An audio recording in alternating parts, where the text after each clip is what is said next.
মাগুর বা শিঙি মাছের লার্ভার ইয়ারিংয়ের ক্ষেত্রে যে সেটা একটা মর্টালিটি, সেটা কিন্তু একটা খুব কমন ব্যাপার। এবং সেই যে শিঙি মাগুরের লার্ভা যাতে ভালো থাকে, অর্থাৎ বাচ্চা উৎপাদনের সময় এই যে তাদের ভিটামিন সি খাইয়ে বাচ্চাটাকে রক্ষা করা, সেটা কিন্তু অন্যতম একটা স্টেপ। এর জন্য কী করা হয়, যখন এই শিঙি বা মাগুর মাছের বাচ্চা প্রায় 7 দিনের বয়সের পর থেকে ওদের ভিটামিন সি খাওয়ানো হয়।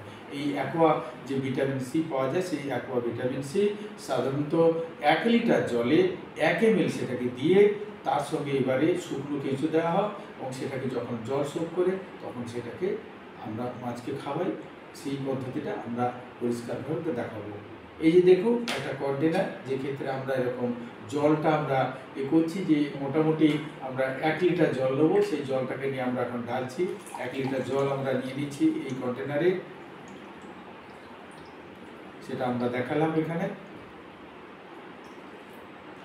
এরপরে যেটা হচ্ছে এই যে ভিটামিন সি এখানে একটু নেওয়া হয়েছে, ঢেলে নেওয়া হয়েছে, তার থেকে আমি 1 ml নেব, কারণ 1 লিটার জলে সাধারণত 1 ml দেওয়া হয়। সেই 1 ml ভিটামিন সি নিয়ে এবং সেটাকে আমরা এর সঙ্গে মেশাবো। এই যে মেশাচ্ছি।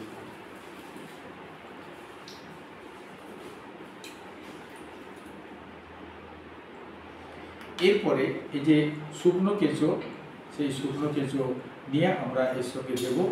সেই শুকনো কেঁচো এখানে দেবো। এবার দেখুন দেওয়ার সঙ্গে সঙ্গে এখানে ধীরে ধীরে ওই কেঁচোগুলো আস্তে আস্তে আলগা হবে। সেটা যদি আমরা একটুখানি ভিজুয়াল করি তাহলে এটা দেখতে পাওয়া যাবে। এবং কেঁচোগুলো ধীরে ধীরে যে শুকনো কেঁচো সেটা জলের সঙ্গে সোক হয়ে এটা আস্তে আস্তে করে সেই কেঁচোগুলো আস্তে আস্তে আলগা হবে। এটা পুরোটাকে যখন কেঁচোগুলো ছাড়তে প্রায় 1 ঘন্টা সময় লেগে যায়। এর ভিতরে কি হয়, যে শুকনো কেঁচো যেটা একদম কেক আকারে আছে, সেটা ধীরে ধীরে সেই কেঁচোগুলো আলাদা হবে এবং সেই পুরো যে ভিটামিন সি গোলা জল তার শরীরে ঢুকবে এবং কেঁচোগুলো ফুলে গিয়ে এটা যে আমাদের জ্যান্ত কেঁচো যেরকম হয় সেই একটা শেপ নিয়ে নেবে।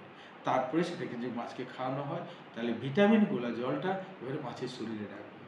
এই চিকিৎসাটা যদি আমরা করা হয়, অর্থাৎ ট্রিটমেন্টটা আমরা যদি করতে পারি, অর্থাৎ 7 দিন যখন বয়স হয়ে যাচ্ছে শিঙি বা মাগুরের বাচ্চার জন্য আমরা এই ভিটামিন গোলা জলটাকে, মানে ভিটামিন সি, সেটাকে দিয়ে আমরা 7 দিন এটাকে খাওয়াই।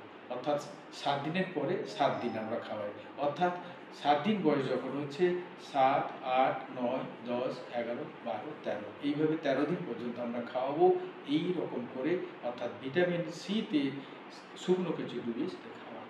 ঠিক এটাকে আরেকটা রিপিট করব আমরা ঠিক 35 দিনের মাথায়, তারপর আবার 7 দিন খাওয়াবো। এইটা যদি করা যায় তাহলে কিন্তু করা যাচ্ছে, অর্থাৎ তাদের কিন্তু রোগ প্রতিরোধ ভালো হয় এবং সেই লার্ভার যে মর্টালিটি কম হয়। এই পুরো প্রসেসটা এই জন্য আমরা দেখালাম, যাতে সহজ পদ্ধতিতে আপনারা শুকনো কেঁচো কীভাবে খাওয়া হয় সেটা আপনারা করতে পারেন। তাহলে সরঞ্জামের ভেতরে লাগছে একটা ভিটামিন সি, শুকনো কেঁচো, অর্থাৎ এই কাঁচা যে আমরা যেগুলো জ্যান্ত কেঁচো দিই সেগুলো তো হবে না, শুকনো কেঁচো এরকম করে এটা, এই কেঁচোগুলো যেটা অ্যাকোরিয়ামের দোকানে পাওয়া যায়, সেই অ্যাকোরিয়ামের দোকান থেকে এটা নিয়ে এইভাবে খাওয়া যায়।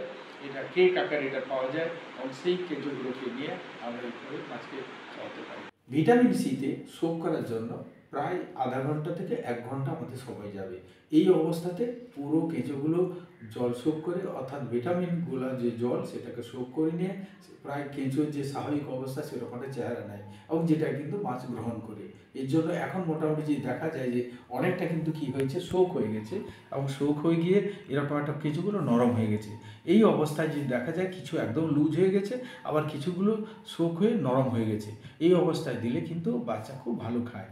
এবং এটা শুধু শিঙি মাগুরের ক্ষেত্রে নয়, এটা যদি আমরা করি এইভাবে, যাদেরকে আমরা এই যে কেঁচো দিয়ে আমরা রেয়ারিং করি, মূলত যে পাতার বাচ্চা বা ট্যাংরার বাচ্চা, এগুলোকে কিন্তু আমরা এই পদ্ধতিটা আমরা ব্যবহার করি, যাতে কিনা এই যে ভিটামিন সিটা কিন্তু তাদের বাঁচার জন্য ভীষণভাবে হেল্প করে।